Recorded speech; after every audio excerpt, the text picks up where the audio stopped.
आता है सिर्फ जिंदा रहने के लिए, पर यहाँ भी उसके लिए कुछ नहीं बदलता, क्योंकि अपनी पुरानी जिंदगी में भी वो अकेला ही था। क्लास में कोई भी उस पर जरा भी ध्यान नहीं देता था, क्योंकि वो किसी भी ग्रुप में फिट ही नहीं होता था। जहाँ एक गुंडों का ग्रुप था, दूसरा अश्लील लड़कियों का, तीसरा बॉडी बिल्डर्स का, चौथा नर्ड्स का और पांचवा सुशील लड़कियों का। वो बेचारा क्लास में बैठा परेशान हो रहा था कि ये लोग चैन से मुझे नॉवल भी नहीं पढ़ने देंगे। तभी अचानक से क्लासरूम के बीच में अजीब सी गोल्डन लाइट चमकने लगती है, जो कि चारों तरफ फैल रही थी। क्योंकि हारू ने सारी की सारी नॉवेल्स और मांगा पढ़ी हुई थी, उसे पता है कि यहाँ क्या होने वाला है, लेकिन दूसरी दुनिया में जाकर वो मेहनत नहीं करना चाहता। तो वो बस खड़ा होता है और क्लासरूम के बाहर जाने लगता है। और उस दरवाजे को ऐसे फेविक्विक से चिपकाया गया था कि चाहे वो जितने लाख घूंसे मार ले या जितना मर्जी जोर लगा ले, वो हिलता भी नहीं है। तो वो उस लाइट से बचने के लिए एयर डक्ट में ऊपर चढ़ जाता है, लेकिन उसकी किस्मत फूटी हुई थी, क्योंकि लाइट वहाँ भी आ जाती है और उससे एक अजीबोगरीब जगह पर खींच लेती है। वो ढूंढने लगता है कि उसके बाकी के क्लासमेट्स है कहाँ, और उसे लगता है कि यहाँ कोई तुलतुला मोटा सा किंग आएगा जिसकी सेक्सी सी कुड़ी होगी, पर असल में वहाँ कोई आता ही नहीं। तभी वहाँ पे एक सड़क छाप बुड्ढा आता है, जो कि किसी वजह से उससे साइन लैंग्वेज में बात कर रहा था, पर किसी वजह से उसको सारी बातें समझ में आ जाती है। उसके सारे क्लासमेट्स उससे पहले समन हो गए। इसकी वजह से वो उससे अलग दुनिया में टेलीपोर्ट हुए हैं। अपने लिए एक स्पेशल स्किल चूज करने के बाद वो बुड्ढा उसे भी एक स्किल चूज करने को कहता है, पर 50 स्किल्स में से 43 तो पहले ही चूज किए जा चुके हैं, तो उसके लिए कोई भी भयंकर से ताकतवर स्किल बचते ही नहीं। अब बेचारे को इन सस्ते स्किल्स में से ही कोई चुनना होगा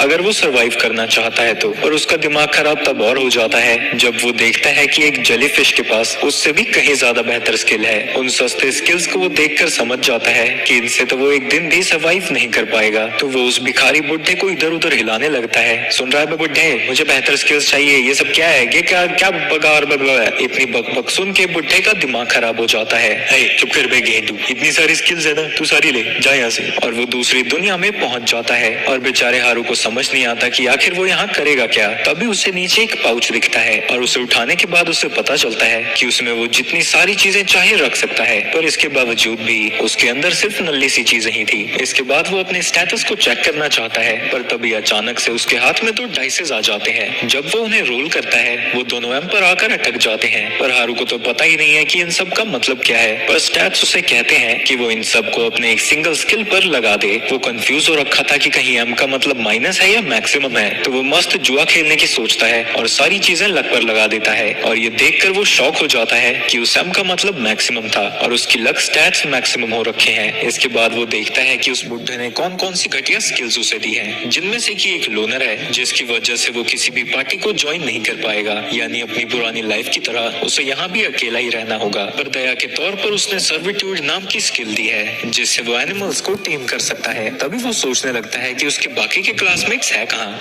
मुझे क्या ही फर्क पड़ता है, मुझे तो वैसे भी अकेला ही रहना है। सबसे पहले मुझे अपना घर बनाना है। तो वो जंगल से गुजरने लगता है, पर तभी वो सोचता है कि क्या होगा अगर कोई मॉन्स्टर उसके ऊपर हमला कर दे। तो वो फिर से अपने स्टैट स्क्रीन को खोलता है, जहाँ से वो मैजिक आइटम कॉन्टैक्ट लेंस को निकालता है, जिसकी मदद से उसे कई चीजों के स्टैट्स दिखने लगते हैं। इसके बाद उसे खाने वाले मशरूम्स मिलते हैं, जिन्हें वो बैग में डाल देता है और अपनी प्यास बुझाने के बाद वो फिर से अपने सफर पर निकल जाता है, जहाँ सामने उसे एक केव दिखता है। वो जाने से पहले प्रार्थना करता है, भगवान बस किसी मॉन्स्टर को अंदर मत रखना। और वो अंदर किसी यूजफुल चीज को ढूंढने के लिए निकल जाता है, पर अंधेरा होने की वजह से वो लालटेन और मैजिक टेंट निकालता है। और जब रात होती है, उसने उसी केव में अपना डेरा डाल लिया था, जहाँ वो अपने टेम्परेचर मैजिक से आग भी जला लेता है, जिससे कि केव से वाइल्ड एनिमल्स भी दूर रहेंगे। वो फिर से अपने स्टैट्स को चेक करता है, जहाँ उसे पता लगता है कि उसके कुछ स्किल्स अपग्रेड हो चुके हैं, पर वो उन्हें चेक करने के लिए कुछ ज्यादा ही थका था, तो वो सो जाता है। अगली सुबह वो अपनी पूरी एनर्जी के साथ उठता है और उसे लगता है कि उसकी मॉन्स्टर रिपेलेंट टेक्निक सच में काम कर गई, क्योंकि वहाँ आसपास एक भी मॉन्स्टर नहीं दिखा था और उसकी हड्डियां भी पूरी सही सलामत हैं। तभी उसे भूख लगने लगती है, तो वो फिर से आग लगाता है और अपने पैन में मशरूम्स को पकाने लगता है। खाने का स्वाद उसे बहुत पसंद आता है और वो सोच में पड़ जाता है कि क्या वो यही हट्टे कट्टे फार्मर की तरह रह सकता है, लेकिन हट्टा कट्टा होने के लिए उसके पास सही सामान नहीं था। तो वो बाहर जाकर कुछ हर्ब्स को ढूंढने लगता है, तो अभी उसे कुछ पीछे से आवाज आती है और वो देखता है कि वहाँ कुछ गॉब्लिन्स हैं, जिन्हें देखकर वो छुप जाता है। वो देखता है कि उन गॉब्लिन्स के स्टैट्स कुछ ज्यादा ही हाई हैं, पर वो किसी तरह हिम्मत जुटाता है और अपने मैजिक को एक्टिवेट करके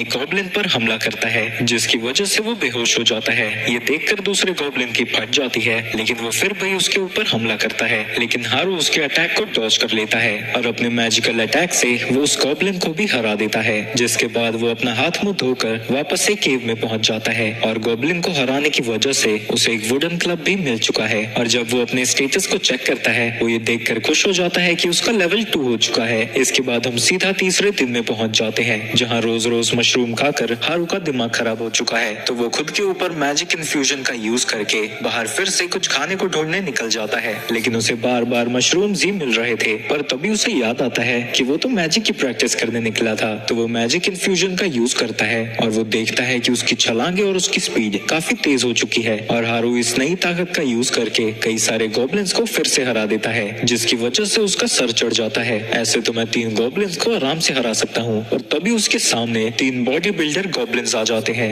जिन्हें देखकर वो डर जाता है। मुझे बाद में लड़ना चाहिए इनसे, पहले घर जाके और मैजिक चेक करता हूँ। जिसके बाद वो रात को अपने सारे मैजिक्स को चेक कर रहा था। इसके बाद हम सीधा डे 5 पर पहुँचते हैं, जहाँ की हारू अपने एक ही हमले से गॉब्लिन्स को हरा सकता है। साथ ही उसे कई सारी चीजें भी मिली है, जिनका यूज करके वो अपने बेस की फर्निशिंग पूरी करता है। और अब उसका बेस थोड़ा बहुत चमकने लगा था। रात को उसे एक रैबिट दिखता है, जिसका वो पीछा करते हुए उसे पकड़ लेता है। तभी उसकी प्रेजेंस स्किल एक्टिवेट हो जाती है और उसे पता लगता है कि उसके आसपास कोई है, और वो और कोई नहीं बल्कि उसके क्लास के गुंडे थे। हारू इन चिंदियों से भिड़ना नहीं चाहता था, तो वो चुपके से वहाँ से जाने लगता है। पर दूसरी तरफ वहाँ क्लास की होज आ जाती है और यही नहीं एक एक करके वहाँ उसके क्लास के सारे ग्रुप्स पहुँच जाते हैं। हारू उनमें से किसी से भी मिलना नहीं चाहता था, पर तभी वो क्लास रैप के बारे में सोचने लगता है। मैं क्लास रैप को पहली ग्रेड से ही जानता हूँ, मुझे जाकर उसे हेलो तो कहना ही चाहिए। फिर वो खुद को रोक देता है और सोचता है कि नहीं, मैं इस दुनिया में बहुत ज्यादा अकेला और फ्री हूँ, मुझे फालतू में किसी की एक्सपेक्टेशंस और बंधन नहीं चाहिए, मैं अकेला ही ठीक हूँ। तो वो उन सभी से बचने के लिए झाड़ियों में छुप जाता है, पर उसके झाड़ियों में कूदने की आवाज एक बंदा सुन लेता है, तो वो उसकी तरफ जाने लगता है। पर तभी एक खरगोश झाड़ियों से बाहर आता है, तो उन्हें लगता है कि वो आवाज उसी की वजह से आई थी और वो वहाँ से जाने लगते हैं। हारू छुप कर उन सभी की बातें सुन रहा था,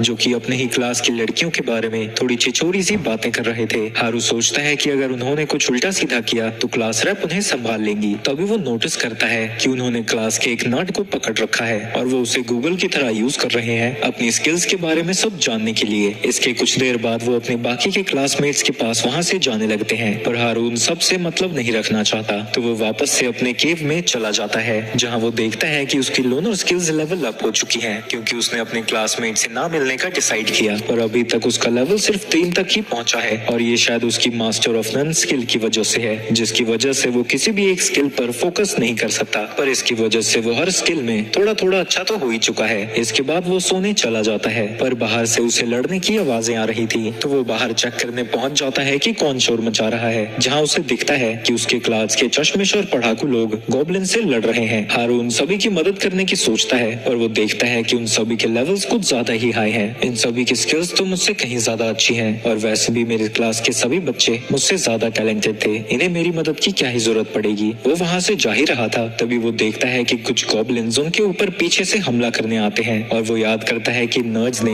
कई बार क्लास में उसकी मदद की है, तो वो भी उन्हें बचाने के लिए पहुंच जाता है। उनकी कुटाई करने के बाद हारू उनसे कहता है, क्या हाल है बे पढ़ाकू। वो सभी हारू को देखकर हैरान हो जाते हैं और उनकी जान बचाने के लिए उसका शुक्रिया अदा करते हैं। इसके बाद हारू उन सभी लोगों को अपनी केव के अंदर ले जाता है, जहाँ की उसकी फर्निशिंग को देखकर वो सभी बड़े इम्प्रेस हो जाते हैं और वो उससे पूछते हैं कि क्या उसने ये सारी चीजें अकेले ही बनाई हैं। हाँ, ये मैंने अकेले ही बनाया है और मैं अकेला ही रहता हूँ यहाँ। ये सुन के वो सभी हैरान हो जाते हैं। हारू उनसे पूछते हैं कि बाकी लोग कहाँ हैं। ये सुन के सभी लोग चुप हो जाते हैं और चश्मिश उसे बताता है कि वो सभी भाग रहे हैं। जब उन सभी को यहाँ टेलीपोर्ट किया गया था, सारे स्टूडेंट्स शॉक में थे, पर नर्ड्स को तुरंत ही पता लग गया था कि वो कहाँ है और क्या करना है, और सारी की सारी लड़कियां रोने में बिजी थी। क्लास रैप सभी को शांत कराने की कोशिश कर रही थी और तभी गुंडे देखते हैं कि सारे के सारे नर्ड्स तो जरा भी डरे नहीं हैं और वो उन्हें मारने की धमकी देते हैं अगर उन्होंने सारी चीजें उन्हें नहीं बताई तो। पर इससे पहले कि वो कुछ कर सकते, उनके सामने बहुत सारे गॉब्लिन्स आ जाते हैं। उन्हें देखकर सारी लड़कियां रोने लग जाती हैं, यहाँ तक कि गुंडे भी डर के मारे जमीन पर गिर जाते हैं। पर वो सारे के सारे नर्ड्स इसी समय का तो इंतजार कर रहे थे और वो सभी अपनी अपनी स्किल्स का यूज करके उन गॉब्लिन्स को हरा देते हैं, जिसमें क्लास के बॉडी बिल्डर्स ने भी उनकी मदद की थी। इसके बाद क्लास रैप उन सभी को लेकर एक सेफ जगह पर आ जाती है, जहाँ की सभी नर्ड्स बाकी स्टूडेंट्स की मदद कर रहे थे कि एक इसेकाई दुनिया में रहा कैसे जाता है। और क्लास रैप सभी बच्चों में उनके काम बांट देती है और सभी लोग अपना अपना काम बड़े ही मजे से कर रहे थे। और तभी कुछ बदचलन लड़कियां खड़ी होती हैं और और कहती है कि हम ये काम क्यों करें, और वहाँ से चल देती है। क्लास रैप उन्हें रोकने लगती है पर कोई भी उसकी नहीं सुनता और भेड़ चाल की वजह से काफी सारे स्टूडेंट्स वहाँ से चले जाते हैं। ये देखकर क्लास रैप घबरा जाती है क्योंकि यहाँ पर कुछ नर्ड्स और बच्चे ही बचे हैं जो कि काम कर रहे हैं और गुंडे तो बस आराम करने में व्यस्त हैं। आगे वो नर्ड्स कुछ बच्चों को बचाने की कोशिश कर रहे थे और उन्हें लगता है कि उन्हें अपनी स्किल्स को बढ़ाना ही पड़ेगा। और हम रात को देखते हैं कि वो सभी गुंडे अपनी स्किल्स को अपग्रेड करने के लिए गॉब्लिन्स को मार रहे थे। छुपकर उनकी बातें नर्ड्स भी सुन लेते हैं और उन्हें पता लगता है कि वो अपनी ताकत से यहाँ हरम बनाने की सोच रहे हैं और वो ये सारी बातें जाकर क्लास रैप को बताते हैं। तो क्लास रैप भी डिसाइड करती है कि वो अपनी स्किल्स को लेवल अप करेगी। वहीं कुछ दिनों बाद उन डैश के बालों ने पपटियर और चार्म को यूज करना सीख लिया था और वो बड़े ही खुश दिख रहे थे। तभी वहाँ पर क्लास रैप पहुँच जाती है जिसे देखकर वो बड़े खुश होते हैं क्योंकि वो उस पर अपनी स्किल का यूज करके उसका फायदा उठाना चाहते थे। पर तभी वहाँ पर नर्ड्स आ जाते हैं और वो उन छपरियों पर हमला कर कर उन्हें हरा देते हैं। वो अपने सील स्किल का यूज करके उनके चार्म और पपटियर स्किल को सील कर देते हैं। वहीं उनके प्लान के एक्सपोज होने की वजह से सभी छपरियों को कैंप से निकाल दिया जाता है, लेकिन वो सभी लेवल अप करके कैंप पर हमला करने के लिए वापस आ जाते हैं और वो लोगों पर हमला करते हुए सभी के टेंट्स में आग लगा देते हैं और तबाही मचाने के बाद वो वहाँ से चले जाते हैं पर वार्निंग देकर कि वो दोबारा वापस जरूर आएंगे। अपने इतने दिनों की मेहनत को बर्बाद होता हुआ देखकर वो सभी बड़े दुखी होते हैं और नर्ड्स खुद को कोस रहे थे कि उन्हें बेहतर करना चाहिए था, पर सभी के सभी नमक हराम लड़कियां और छोरे उन्हें ही ब्लेम करने लगते हैं कि ये सारी चीजें उन्हीं की वजह से हुई हैं। क्लास रैप सभी को समझाने की कोशिश करती है कि इसमें उनकी कोई गलती नहीं थी, पर कोई समझने को तैयार होता ही नहीं और नर्ड्स इतनी बेइज्जती नहीं सह सकते थे और वो वहाँ से चले जाते हैं। और इसी घटना के बाद वो लोग हारुका से मिले। ये सब सुन के हारू उन्हें गले लगा लेता है। मेरे बच्चों, तुम लोगों ने कितना सहन किया, ये लो ठूस ठूस के खाओ। और केव के अंदर उनकी मशरूम पार्टी शुरू हो जाती है और वो सोचने लगता है कि अकेले ना रहने में भी काफी मजा आता है। सुबह सभी नर्ड्स वहाँ से जाने लगते हैं और हारू उनसे कहता है अच्छे से जाना और ध्यान रखना क्लासमेट्स तुम्हें मार ना दे। वो सभी टाउन में जाकर अपने एडवेंचरर के सफर को शुरू करना चाहते थे और वो हारुका को भी अपने साथ बुलाते हैं, पर हारुका मना कर देता है। जिसके बाद वो अपने बाकी के क्लासमेट्स का हालचाल देखने वहाँ से जाने लगता है, पर तभी उसके ऊपर एक मॉन्स्टर हमला कर देता है जिसे किसी तरह वो हरा कर वहाँ से आगे बढ़ जाता है। जब रात हो जाती है वो अपने क्लासमेट्स के कैंपिंग एरिया में पहुँचता है, पर वहाँ कोई भी नहीं था। तो वो अपनी स्किल का यूज करता है जिससे वो उनके फुटप्रिंट्स देख सकता है और जब वो उनका पीछा करता है उसके सामने क्लास की लड़कियां आ जाती हैं। उन्हें देखकर वो डर जाता है और वहाँ से भाग